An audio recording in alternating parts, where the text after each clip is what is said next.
জম্মুতে সম্ভাব্য নাশকতার আশঙ্কা ঘিরে চাঞ্চল্য ছড়ালো। জাতীয় তদন্তকারী সংস্থার দপ্তরের অদূরবর্তী এলাকা থেকে উদ্ধার হলো চীনের তৈরি অত্যাধুনিক অস্ত্রের একটি গুরুত্বপূর্ণ যন্ত্রাংশ। ঘটনাটি ঘটেছে জম্মু সেদ্রা এলাকায়। উদ্ধার কাজের পরই গোটা এলাকায় কড়া নিরাপত্তা জারি করা হয়েছে এবং শুরু হয়েছে ব্যাপক তল্লাশি অভিযান।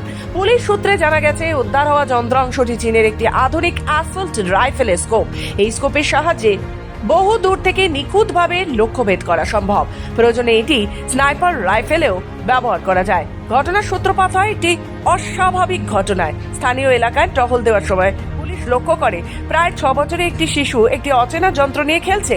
সন্দেহ হওয়ায় পুলিশ শিশুটির কাছে গিয়ে যন্ত্রটি পরীক্ষা করে দেখে বুঝতে পারে সেটি একটি অ্যাসল্ট রাইফেলের স্কোপ। পরে শিশুটির বাবা মায়ের সঙ্গে কথা বললে তারা জানান ওই স্কোপটি শিশুটি সকালে বাড়ির কাছে একটি আবর্জনা স্তূপ থেকে কুড়িয়ে পেয়েছিল।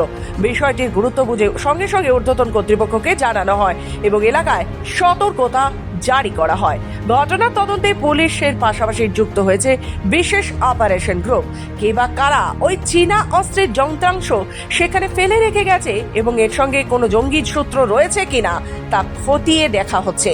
ব্যুরো রিপোর্ট, খবর বাংলা।